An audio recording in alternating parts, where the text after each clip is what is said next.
everybody, Erica Serwin here from Pink Buckaroo Designs. I've got a desktop calendar to show you. See how that sits on the desk? Featuring the Rainbow of Happiness bundle from the 2022 Stampin' Up! Spring catalog.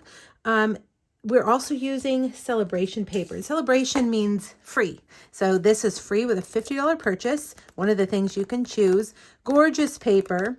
The dies coordinate with the paper. Also, this one right here, which we're going to use, coordinates with the Cloud Punch. So if you buy the Cloud Punch and the bundle, you have hit that $50 mark, and this is one of the free things that you can choose. All right, so let's make our desktop calendar. I love to make these at the beginning of the year. Send them. They fit. It fits perfectly in an envelope. And it's a fun treat to send to somebody. You can even just write a message here on the back. Okay, now the colors that I'm going to use are, well, first, the colors that coordinate with the paper are all listed here on the back of your paper pack. They're also listed in the catalog. You'll know that if you use the Stampin' Up! Colors that are listed, it's going to match perfectly with the paper. This time I'm going to use a different print, but I'm still going to use the same colors. This Flirty Flamingo color is right there. This one is a little more subtle and soft, but I think we'll use this bright one today as well. All right, so let's get Flirty Flamingo. We're going to start with the largest arch in our rainbow, and I'm going to stamp it in Flirty Flamingo.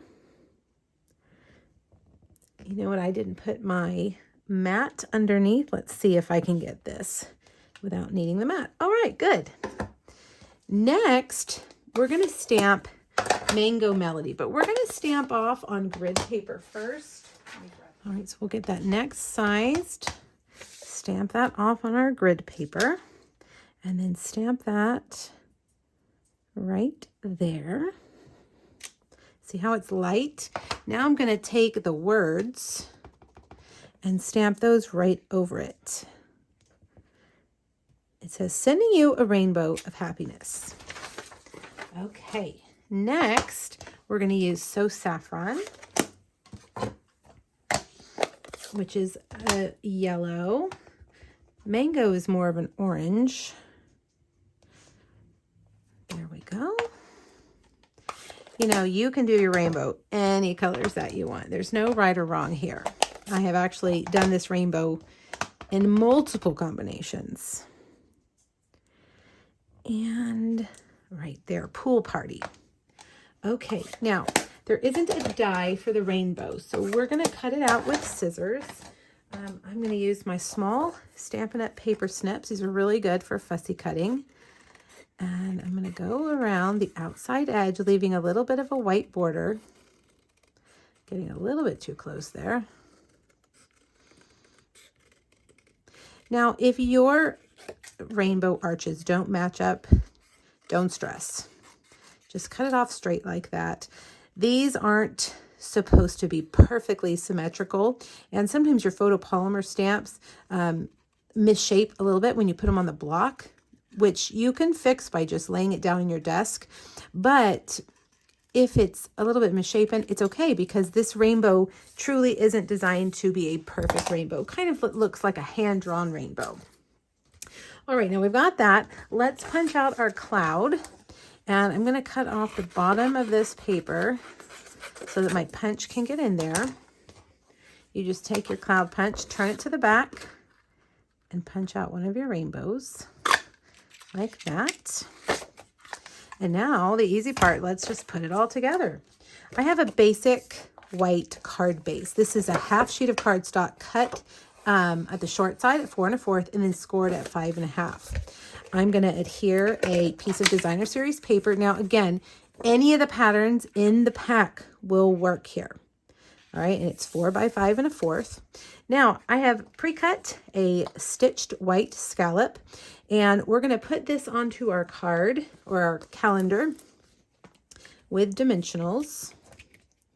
This is from the Contoured Scallop Dies. There's a free PDF with the supplies and the measurements. Make sure you hop over to my blog and grab that.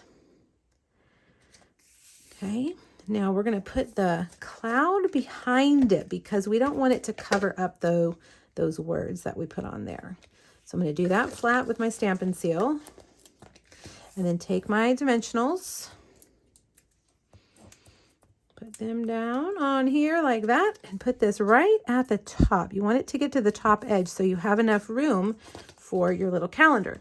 Now I get lots of questions about these calendars. You can buy these calendars in a lot of places, but I get them from Tailored Expressions every year, and I'll have this linked on my blog. I like them because there's no other color on the calendar. Sometimes the calendars have red on them, which then, isn't going to coordinate with what we're doing. So I really like Tailored Expressions calendars because they are neutral, just black and white. And so you can make these calendars with any of your favorite stamps, dies, paper, anything. Now I'm taking my calendar. I didn't want to put it straight. I feel like it looked a little bit better if we did it kind of off-centered. That way you can see more of the scalloped rectangle. Just want to make sure that it doesn't go off the edge here. Okay, now we're going to add a couple of these adorable brushed brass. Oh, let me get my take your pick tool. That works a little bit better. Brushed brass butterflies. It's kind of a tongue twister. I'm going to put a few there. I use the putty end of my take your pick tool. It's very helpful. Now, the last thing is we need to make the easel. And this is a piece of basic white cardstock that is 4 by 5.5. Now I make it 4 inches instead of 4 1/4 because sometimes I found that it would stick out a little bit, and I would rather it be a little bit narrower, too small rather than too big. So instead of making it 4 1/4 across, I do 4 inches. You're going to score it at 1/2 inch, 2 3/4, and 5. All right, now fold this in half and then fold these back like that. All right, and we're going to put adhesive on that side, and we'll put it down here. I'm going to center it right there so that it doesn't really show at all. And then put adhesive there and set that down on there. And there you have it. Easy peasy. You could make a lot of these for New Year's gifts, don't you think? Wouldn't take too long. Notice the color differences. This is Magenta Madness. I think maybe next time if I use this, I might want to use Magenta Madness, but I mean, you could use Misty, Moonlight, Pool Party, Granny Apple Green. There's lots of color choices. Okay, I have 3 other projects featuring the Rainbow of Happiness on my blog. Make sure you click the link here. Go back to the original Facebook Friday post, get that free PDF and the other ideas. All right, you guys have a great day. Thanks so much. Bye-bye.